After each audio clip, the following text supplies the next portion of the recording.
Pedis e não recebeis, porque pedis mal. Que tipo de pedidos temos feito ao Senhor? Que tipo de bênção temos buscado? Qual a bênção que queremos do Senhor? E de que forma temos buscado, temos pedido? Pedis e não recebeis, porque pedis mal. Lá em Gênesis capítulo 32, do versículo 22 ao 30, a Bíblia nos retrata a passagem de Jacó pelo Rio Jordão, a travessia que ele faz numa passagem chamada Jaboque, que ele atravessa todos os seus bens, atravessa sua família, atravessa os seus servos, e ao final ele fica sozinho naquele lugar. E é quando ele está sozinho que o homem vem para lutar com ele, que o anjo do Senhor vem para lutar com ele, e eles lutam ali. A palavra que é usada é luta. E eles lutam. O homem percebe que Jacó não vai desistir. Jacó o segura firme. Jacó insiste. Jacó persiste. Jacó não vai desistir, ainda que ele saia ferido. Ele não vai desistir da bênção que ele quer. E aí a gente tem que entender qual é a bênção que Jacó quer. Por qual bênção que ele está lutando? Qual bênção que é importante para ele? E que ele coloca isso na frente do seu corpo físico, porque ele está disposto a sair dele ferido, mas ele não está disposto a deixar essa bênção passar. A gente tem que entender que aqui, a bênção que Jacó quer e que Jacó luta por ela, não é uma bênção financeira. Não se trata de bens, porque a gente tem que lembrar que Jacó já era abençoado financeiramente. Nessa passagem, Jacó está voltando para Canaã. Jacó já havia saído de Canaã. Jacó já havia trabalhando para o seu sogro durante anos. O acordo que ele tinha com o sogro. Ele já tinha feito muitos bens, multiplicado os seus animais. Ele já tinha muitos bens, muitos animais. A bênção que Jacó está pedindo não é a bênção do casamento. A gente tem que lembrar que Jacó já havia trabalhado muito para conseguir a esposa que ele tanto queria, que era Raquel. Jacó já estava casado com a mulher que ele amava. Jacó já era casado com Raquel. Então ele não estava aqui implorando, lutando, insistindo para conseguir um casamento. Ele já tinha trabalhado muito e ele já tinha conseguido Raquel, que era a mulher dos sonhos dele. Essa luta de Jacó também não é por uma cura física, porque aqui no texto não é mencionado nenhuma cura física. Pelo contrário, durante essa luta, o texto vai nos revelar que o homem, ele toca na articulação, ele fere Jacó na articulação da coxa. E Jacó vai sair dessa luta mancando. Jacó vai sair dessa luta com uma marca desse enfrentamento.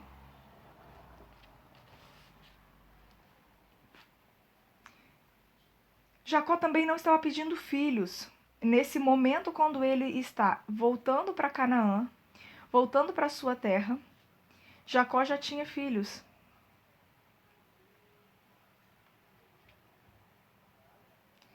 Jacó já tinha filhos. Inclusive, Jacó já tinha tido um filho com Raquel, que era sua esposa, que ele mais amava. Porque a Bíblia, ela vai nos dizer que quando Jacó passou os filhos ali, Jacó tinha passado Raquel com José. José era o filho que ele teve com Raquel. Com Lia, ele tinha muitos outros filhos também.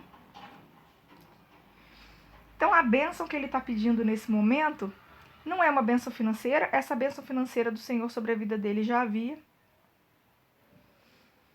Ele podia simplesmente ir embora, achando que ele já era um homem muito abençoado. Não era casamento, porque ele já estava casado com a mulher que ele amava. Não era uma cura física, pelo menos não tem relato nenhum aqui de cura física. Pelo contrário, ele sai ferido fisicamente dessa luta. Ele sai mancando. E não era filhos, porque ele já tinha filhos, tanto com Lia quanto com Raquel. E a Bíblia nos relata mais. Mesmo após ser ferido, ele continua lutando. Ele continua segurando o homem e falando que só ia liberá-lo quando ele o abençoasse. E aí no versículo, capítulo 32, no versículo 27, a palavra de Deus vai dizer que o homem pergunta a Jacó: qual é o seu nome? E Jacó responde: Jacó. No 28, então o homem disse: você não mais se chamará Jacó, mas sim Israel, porque você lutou com Deus e com os homens e venceu. Olha que passagem interessante. Aqui não diz que ele venceu com Deus e destruiu Deus. Não tem nada a ver com isso. A gente tem que entender o contexto. Aqui não diz que ele lutou com Deus e derrotou Deus. Não, Deus não foi derrotado, pelo contrário. Deus vence quando a gente vence. Aqui está dizendo que ele lutou com Deus pela bênção dele e ele venceu. Ou seja, Deus concedeu essa bênção que ele estava buscando. Vamos ler de novo esse versículo 28. Então o homem disse: você não mais se chamará Jacó, mas sim Israel, porque você lutou com Deus e com os homens e venceu. E venceu. Ele venceu aquela mania que ele tinha de dar o jeitinho dele em tudo. Ele estava voltando para Canaã. É uma viagem de volta. É uma viagem de enfrentar tudo que antes ele fugiu por dar um jeitinho. É uma viagem para retomar da onde ficou lá. É uma viagem de reconciliação, para ele se reconciliar com seu irmão Esaú. E ele está no começo dessa viagem e ele não quer mais ser o mesmo. Ele quer ser abençoado. E ele quer uma bênção. O texto não diz exatamente qual bênção que ele pediu, mas o texto, quando diz que ele venceu, diz: você não mais se chamará Jacó, mas sim Israel, porque você lutou com Deus e com os homens e venceu. Você não mais será trapaceiro. Você agora foi curado. Você foi tratado no seu caráter. Você lutou com Deus, você pelejou, você implorou, você se humilhou, você insistiu. Jacó não deu ordens a Deus. Jacó não mandou Deus fazer nada. Jacó insistiu. Jacó segurou. Jacó persistiu. E ele pediu bem. A bênção que ele queria aqui era uma bênção que foi concedida.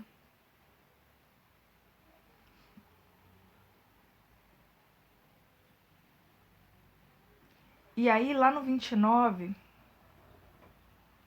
vai dizer assim: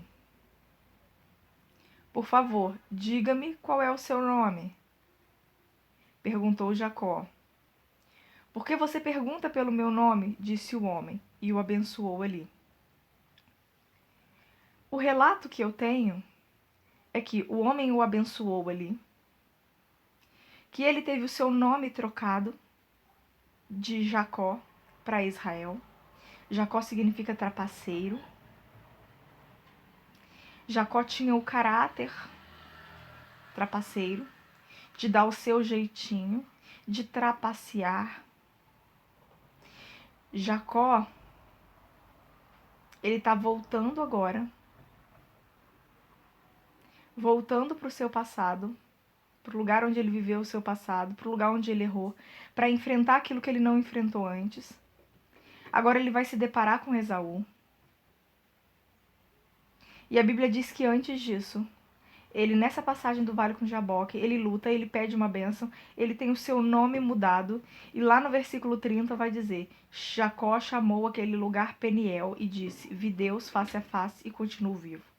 O que a gente consegue aprender desse texto é essa bênção que ele pediu e recebeu é a presença do Senhor. É ver Deus face a face. É ser transformado por Deus, porque o que ele recebe aqui pelo relato é transformação. Se ele era trapaceiro, agora não é mais. Jacó estava firme e não ia desistir. Jacó queria essa bênção. Jacó queria. Jacó foi transformado, foi tratado no seu caráter de mentiroso, de trapaceiro, de dar um jeitinho para tudo. Agora não mais. Agora ele seria Israel. Ele insistiu, ele implorou por essa bênção. E lá em Tiago, capítulo 4, versículo 3, vai dizer: pedis e não recebeis, porque pedis mal, para gastardes em vossos deleites.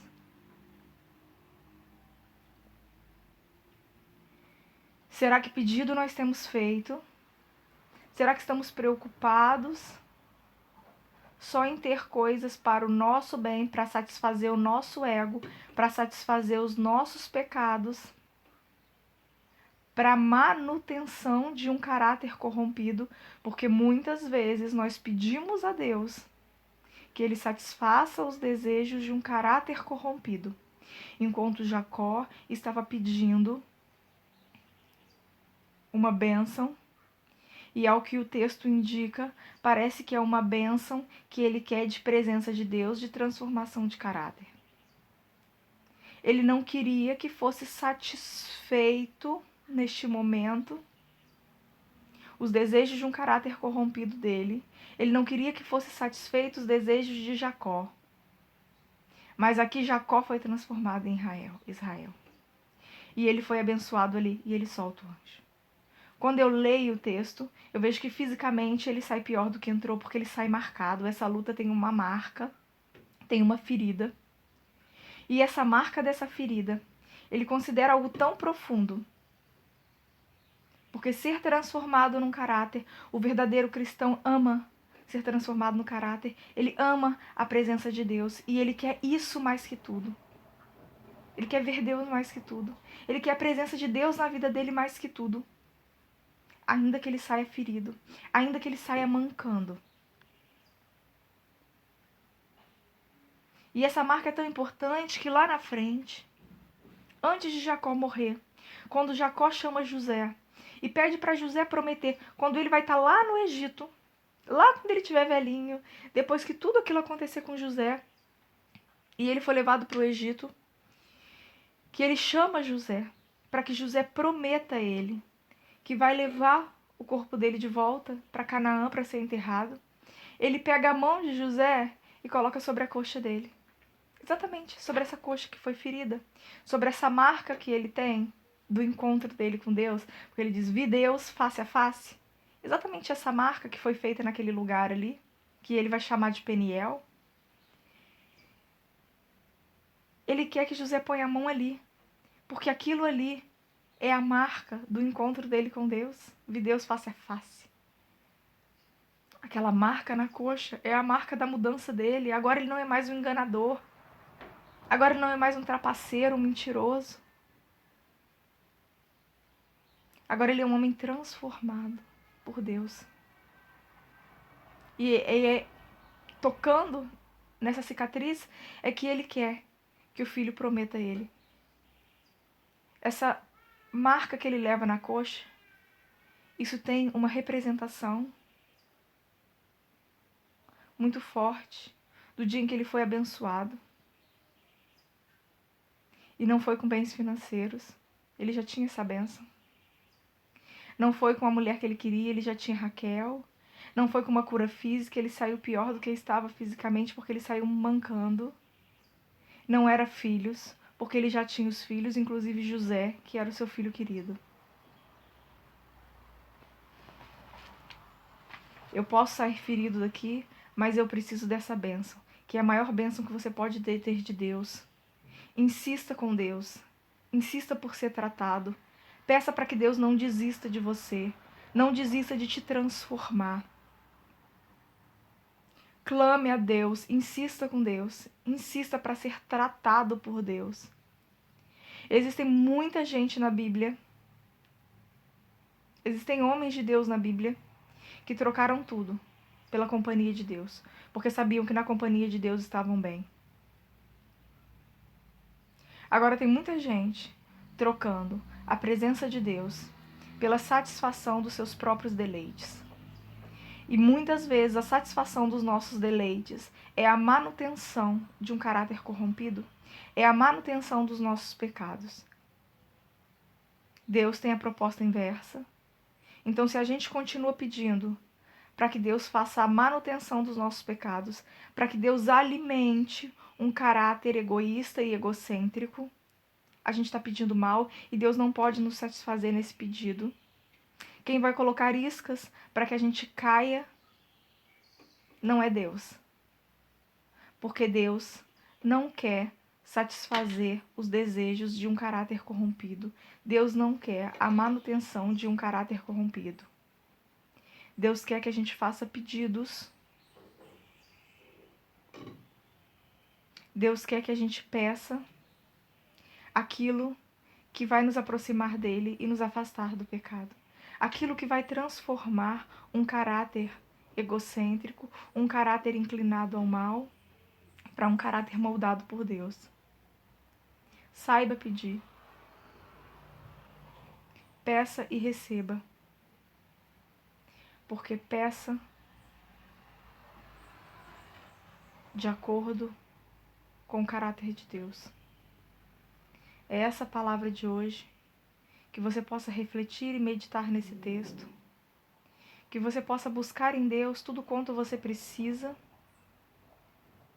e não quanto o teu caráter corrompido quer.